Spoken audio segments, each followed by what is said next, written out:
కంచగచ్చుబౌలి భూములపైన రాద్ధాంతం నడుస్తోంది. 10 ఏళ్లు ప్రభుత్వంలో ఉండి అందిన కాడికి ప్రభుత్వ భూములను ఆస్తులను తెగనమ్మిన పార్టీ ఇప్పుడు తెగ హడావుడి చేస్తోంది. మరో జాతీయ పార్టీ దానికి వంత పాడుతోంది. సెంట్రల్ యూనివర్సిటీకి చెందిన భూమి కాదని ప్రభుత్వం స్పష్టం చేస్తున్నప్పటికీ కొందరు విద్యార్థుల పేరుతో హడావుడి చేస్తున్నారు. గత 10 ఏళ్లలో బీఆర్ఎస్ ప్రభుత్వం భూములను అమ్ముతున్నప్పుడు వీరెవ్వరూ కనిపించలేదు. కనీసం నోరెత్తిన వారు లేరు. ఇదే గచ్చిబౌలిలో ఎకరం 100 కోట్ల రూపాయలకు వేలంలో కేసీఆర్ ప్రభుత్వం అమ్మింది. ఇప్పుడు అదే కేసీఆర్ పార్టీకి చెందిన నాయకులు భూములపైన ఉద్యమాలు చేస్తున్నారు. సీఎం రేవంత్ రెడ్డి ప్రభుత్వం గచ్చిబౌలి భూములను అభివృద్ధి చేస్తోంది. పకడ్బందీగా అంతర్జాతీయ ప్రమాణాలతో లేఅవుట్లు చేసి ఒక ప్రణాళిక ప్రకారం ముందుకు వెళ్తుంది.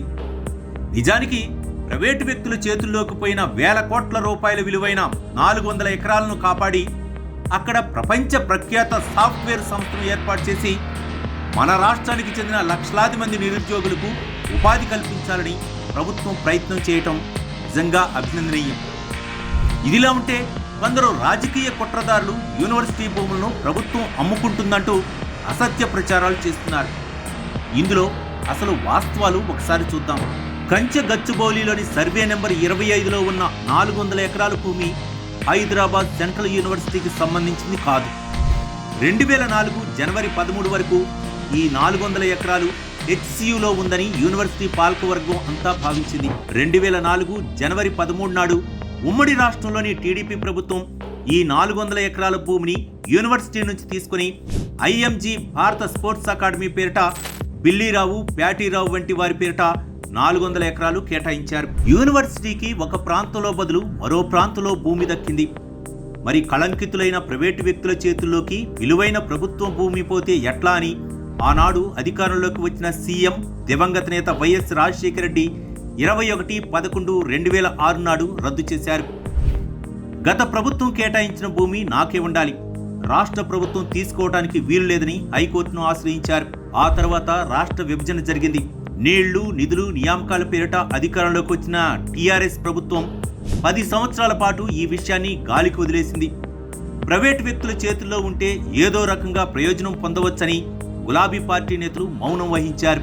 బిల్లీరావు చేతిలోని వేల కోట్ల రూపాయల విలువైన భూమిలో ఇంచు కూడా వదలొద్దని CM Revanth Reddy, deputy CM Mallu Bhatti Vikramarka నాయకత్వంలోని ప్రభుత్వం హైకోర్టు, సుప్రీంకోర్టులో పోరాడి విజయం సాధించింది. 20 ఏళ్ల కింద కేటాయించిన భూమిని తిరిగి తెచ్చుకొని ప్రభుత్వం ఆధ్వర్యంలోని పరిశ్రమల శాఖకు అప్పగించింది. మన రాష్ట్ర యువకులకు ప్రభుత్వోద్యోగాలే కాదు, ప్రపంచ ప్రఖ్యాతిగాంచిన ప్రైవేటు సంస్థల ద్వారా లక్షలాది ఉద్యోగాలు కల్పించాలని ప్రభుత్వం నిర్ణయించిందని ప్రభుత్వ పెద్దలంతా స్పష్టంగా ప్రకటిస్తున్నారు. మాజీ ముఖ్యమంత్రి నేదురుమల్లి జనార్దన్ రెడ్డి నాయకత్వంలో పునాది వేసిన హైటెక్ సిటీ కాలక్రమంలో వచ్చిన ఫైనాన్షియల్ సిటీ, నాలెడ్జ్ సిటీ మాదిరిగానే మరో సాఫ్ట్వేర్ సిటీ కోసం ప్రయత్నం చేస్తున్నట్లు ప్రభుత్వం ప్రకటించింది. మరి యూనివర్సిటీ భూములను ప్రభుత్వం అమ్మింది ఎక్కడా? పోరాడి తెచ్చిన భూమిని మంత్రుల వ్యక్తిగత అవసరాలకు వాడుకుంటున్నారా? మనమంతా ఆలోచించాలి కదా. మానవాళి కళ్యాణం కోసం ఉపయోగించాల్సిన ఏఐ వంటి సాంకేతిక పరిజ్ఞానాన్ని అడ్డుపెట్టుకొని కొందరు కుట్రపూరితంగా విష ప్రచారం చేస్తున్నారు.